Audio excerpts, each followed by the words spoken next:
তামাকের ধোঁয়া শুধু একজন মানুষের শরীরই নয়, ক্ষতি করে পুরো সমাজের। তাই তামাক মুক্ত ভবিষ্যৎ গড়ার লক্ষ্য নিয়ে বিশ্ব তামাক বিরোধী অভিযানের অংশ হিসাবে সাব্রুম মহকুমার পিএমসি সাব্রুম দ্বাদশ শ্রেণী বালিকা বিদ্যালয়ে অনুষ্ঠিত হলো এক সচেতনতামূলক সেমিনার।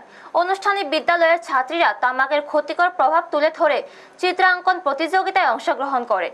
তাদের আঁকা ছবিতে ফুটে ওঠে তামাক সেবনের ভয়াবহ পরিণতি এবং তামাক মুক্ত সমাজ গঠনের বার্তা।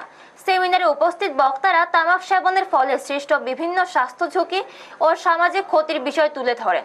বিদ্যালয়ের সহকারী প্রধান শিক্ষক রঞ্জন দেবনাথ শিক্ষার্থীদের উদ্দেশ্যে বলেন, তামাক থেকে নিজেদের দূরে রাখার পাশাপাশি পরিবার ও সমাজের মানুষদেরও এই বিষয়ে সচেতন করতে হবে।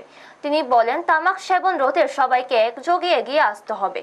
সুস্থ ও সুন্দর সমাজ গঠনের জন্য তামাক মুক্ত পরিবেশ নিশ্চিত করা অত্যন্ত জরুরি। সচেতনতামূলক এই কর্মসূচিতে শিক্ষার্থীদের স্বতঃস্ফূর্ত অংশগ্রহণ লক্ষ্য করা যায়। অনুষ্ঠানটি তাদের মধ্যে তামাকের ক্ষতিকর দিক সম্পর্কে সচেতনতা বৃদ্ধির পাশাপাশি সামাজিক দায়বদ্ধতার বার্তাও পৌঁছে দেয়। ব্যুরো রিপোর্ট, নিউজ তৎকাল 24।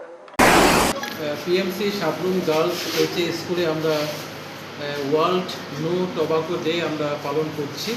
যদিও আজকে আমাদের ভ্যাকেশন বন্ধের দিন, তবু আমাদের বিদ্যালয়ের ছাত্রীরা গার্জিয়ানরা এসছে এবং সেই উপলক্ষে আমরা আজকে এই পোস্টার কম্পিটিশন এবং আমরা সেমিনারের আয়োজন করেছি। এখানে আমাদের বিশিষ্ট বক্তারা এই যে আমাদের সমাজে যাতে তামাক বর্জন করা হয় সেই লক্ষ্যেই আজকে সচেতনতা সৃষ্টি করার লক্ষ্যে আজকে আমাদের এই সেমিনারের আয়োজন এবং পোস্টার কম্পিটিশন। এবং মেয়েরা আজকে খুব সুন্দরভাবে তারা এই পোস্টারের মাধ্যমে, স্কেচের মাধ্যমে তারা সমাজের মধ্যে একটাই বার্তা তারা ছড়িয়ে দিতে যাচ্ছে যে আমরা সমাজকে যাতে তামাক মুক্ত করব, বিশ্বকে আমরা তামাক মুক্ত করব এবং ছাত্রীরাই হচ্ছে সবচেয়ে সমাজ সচেতক, তারাই সমাজের মধ্যে সেই বার্তাটা ছড়িয়ে দেবে। সেই উপলক্ষে আজকে আমাদের এই আয়োজন।